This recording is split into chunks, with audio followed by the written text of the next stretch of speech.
chaque lundi, effectivement, les enjeux techniques de marché avec le plan de trading de Smart Bourse et les équipes d'IG qui nous accompagnent. Vincent Bois est avec nous en plateau, analyste chez IG. Bonjour et bienvenue Vincent. Bonjour. Effectivement, on fait l'état des lieux après un peu plus de 2 semaines de stress bancaire, partant du choc SVB le 10 mars dernier et une succession d'événements, de séries d'événements assez intenses, que ce soit sur les banques américaines et sur les banques européennes également depuis la résolution du cas Crédit Suisse. Je le disais, Vincent, les investisseurs évoluent sans doute dans une ambiance où le stress est remonté sans pour autant avoir basculé dans une panique générale.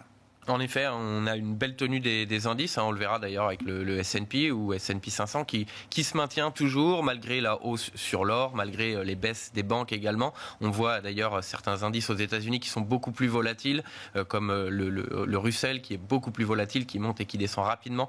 Ici, le S&P 500 ou même le Dow Jones ou le Nasdaq se maintiennent. Certaines valeurs sont assez privilégiées, notamment les GAFAM qui sont revenus un peu depuis le début de l'année et d'autant plus depuis le début de cette crise bancaire qui justement permet d'effacer un peu ces risques. En tout cas, on ne les voit pas dans les indices. Qu'est-ce qu'on peut dire effectivement de la situation technique d'un indice comme le S&P 500 qui arrive à tenir malgré ce stress bancaire, on le rappelle?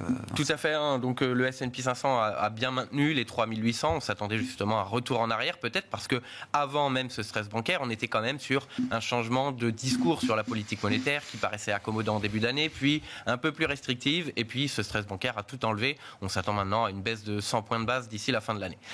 Donc il y avait déjà du stress, et puis finalement ce stress bancaire a permis de se maintenir sur les supports que l'on voit ici, les 3800. Et donc au niveau technique, on peut repartir au-delà des 4000, on n'en est pas loin actuellement, et aller chercher les 4100 points. On a un ETE, donc épaule tête épaule, qui pourrait se dessiner ici sur novembre, début 2023, et puis une deuxième épaule, donc on le voit, et qui pourrait se dessiner d'ici la fin du mois, en tout cas, vers les 4100 points. Et donc, ce sera un test. Est-ce qu'on valide cette figure graphique qui est une figure de retournement? Et donc, on revient et on pourra aller tester les 3800, voire le plus bas en octobre, s'il y a vraiment un stress qui est pris en compte par les investisseurs, ou au contraire, dépasser ce niveau et dépasser également la crise bancaire, et donc se focaliser probablement sur la politique monétaire accommodante. Voilà ce qui pourrait nous permettre de casser ces 4100 et aller chercher les 4200, voire au-delà. Mais pour le moment, étant donné qu'il y a quand même des risques qui sont toujours présents et d'autres qui viennent, cette figure de retournement peut nous amener par la suite, justement, au-delà, en échec sur les 4100, à aller chercher de nouveaux plus bas. Ce qui est intéressant, c'est aussi cette rotation que vous avez évoquée, Vincent, alors qu'on avait depuis le début de l'année, en tout cas sur le mois de janvier jusqu'au mois de février, un marché très cyclique d'une certaine manière, qui mettait en avant le thème cyclique. On a vu depuis un peu plus de 15 jours maintenant tout de suite un retour vers des valeurs beaucoup plus défensives ou en tout cas de croissance visible.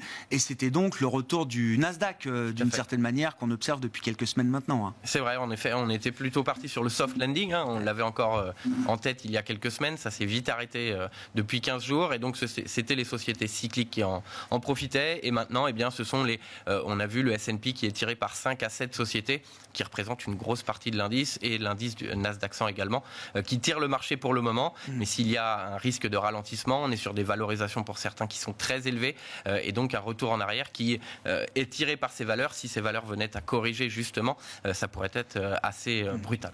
Dans les indicateurs de risque ou d'aversion au risque, on suit évidemment l'or, l'once d'or, le métal précieux, Vincent. Que nous dit l'évolution des prix de l'once d'or, justement, dans cette phase un peu turbulente? De la même façon, on a vu effectivement qu'il y avait un retour sur l'or depuis la fin de l'année, début d'année. Les banques centrales, notamment, qui se retournaient vers l'or. Et puis, depuis le début de la crise bancaire, c'est un retour haussier. On l'a vu également sur le Bitcoin, d'ailleurs, qui amène à des théories. Et ici, le cours de l'or progresse proche des $2000, pour le moment en échec. Donc il y a deux scénarios, puisque quand on regarde qu'il y a du stress, mars 2020, ou si on revient en arrière, septembre 2008, le cours de l'or progresse, et s'il y a un réel stress, c'est le cours du dollar qui va prendre le dessus. À court terme, le cours de l'or va probablement retracer avant de reprendre une tendance haussière. Donc si ici on s'attend à un stress important, les $2000 pourraient être une résistance, un retour en arrière assez court terme du fait de la force du dollar américain, et par la suite justement trouver un point bas et une nouvelle impulsion pour une tendance haussière long terme ou moyen terme. Ce qui se dessine sur le cours de l'or actuellement. Donc même s'il n'y a pas de stress réel, si les tensions se poursuivent, eh bien le cours de l'or pourrait progresser. Donc ça va dépendre aussi du dollar américain et donc de l'évolution un peu de cette pression sur le secteur bancaire. C'est intéressant, hein, effectivement, hein, le dollar qui est quand même un actif clé pour beaucoup d'autres actifs. On a vu un rebond du dollar, hein, dans la phase de stress, et puis ce rebond s'est atténué depuis. Le dollar, d'une certaine manière, si je regarde la parité euro-dollar, est revenu au-delà de 1,07 à ce stade. Effectivement, on a vu le dollar américain qui baisse et qui arrive sur un support aussi. Donc le cours de l'or est lui sur une résistance, le cours du dollar sur un support de moyen terme. Donc eh bien, ça peut être, si effectivement il y a un stress important, le retournement sur ces deux actifs avant la reprise de cette tendance qu'on a depuis le début de l'année. Quand on commence à avoir des interrogations avec un degré d'incertitude important sur la macroéconomie, la conjoncture de court terme, on a tendance à regarder évidemment alors du côté des matières premières cycliques, industrielles, énergétiques. Que nous dit à ce titre le pétrole, Vincent ? Justement, le pétrole, c'est une autre problématique. C'est moins justement le stress bancaire directement qui va l'impacter, mais plutôt les conséquences de ce stress bancaire et bien la récession. On l'avait oublié depuis des mois, on était sur le soft landing, voire no landing, et puis en 10 jours, eh bien, on parle de récession et de ralentissement économique. Donc au-delà de l'impact de cette crise bancaire, il y avait des données économiques qui montraient qu'il y avait au moins un ralentissement économique qui allait se faire sentir en 2023. Et donc cela s'accélère. Et le pétrole qui, lui, normalement, est impacté par la conjoncture économique, la reprise en Chine, la reprise des indices de début d'année, n'a pas impacté positivement le pétrole, qui n'a pas forcément baissé, mais qui n'a pas progressé au même titre que les autres marchés. Et ici, eh bien, c'est une chute importante que l'on a vue depuis le début de la crise bancaire. Parce que quoi, 15% environ, hein, c'est ça? À peu près, on est revenu, on le voit ici, hein, on était sur les 76 $, on est revenu justement sur ces 65 $, donc un niveau qu'on n'avait pas vu depuis plusieurs mois maintenant. Et on peut baisser d'autant plus, on a les 62 $ qui est un niveau, au niveau technique, hein, le bas de ce range de support qui est important, qui pourrait être testé. On voit que c'est effectivement les risques de ralentissement économique. Au niveau technique, les 72,50 pour aller chercher les 76 $. Mais on voit que justement, d'une part, ce discours de début d'année de no landing, le pétrole ne l'a pas réellement acheté, la reprise économique chinoise eh bien, ne l'a pas acheté immédiatement non plus.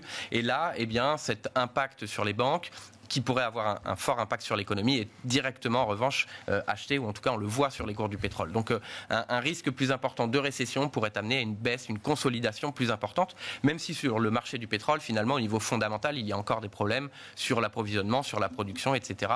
Et donc fondamentalement plutôt positif pour le pétrole, mais à court terme, il est facteur de la conjoncture économique. Qu'est-ce qu'on peut dire des indices européens et du CAC là, qui tournent autour de 7100 points en ce début de semaine, dernière semaine du mois, dernière semaine du trimestre, hein, l'échéance de mars est derrière nous désormais, mais on sait que c'est toujours des moments importants. Autour de 7100 points, on reste dans une zone solide, couverte, il n'y a pas de signaux particuliers autour des 7100 points pour le CAC? C'est un niveau technique important, mais finalement on est encore proche du plus haut historique. On est aussi proche d'un niveau technique, hein, on en parlait durant les dernières semaines, c'est 6950, 7000 points, qui est un niveau technique et qui a permis justement le rebond. Mais attention à un retour sous ce niveau qui pourrait justement accélérer une baisse importante, parce que tout de même il y a des risques encore. En France, on a quand même l'indice des prêts à la consommation qui pourrait montrer une chute, donc plutôt positif. En Allemagne aujourd'hui, on a eu l'indice IFO qui montrait un rebond de la perspective économique. Mais tant qu'on ne prend pas en compte ces risques sur le secteur bancaire, de ralentissement, la BCE qui continue de resserrer ses taux, le CAC peut se maintenir. Au niveau technique, bien sous les 6950, attention à cette accélération qui pourrait montrer les risques justement.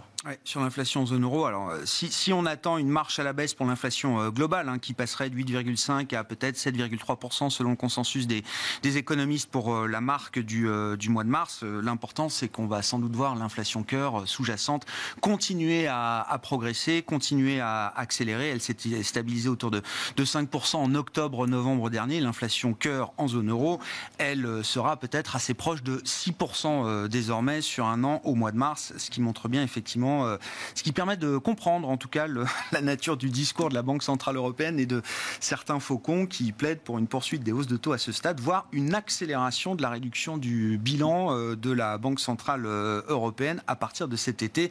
C'était le message d'un Joachim Nagel aujourd'hui, président de la Bundesbank. Tout à fait. Et puis, il faudra surveiller, bien entendu, les banques aussi sur le CAC, puisqu'elles sont très présentes.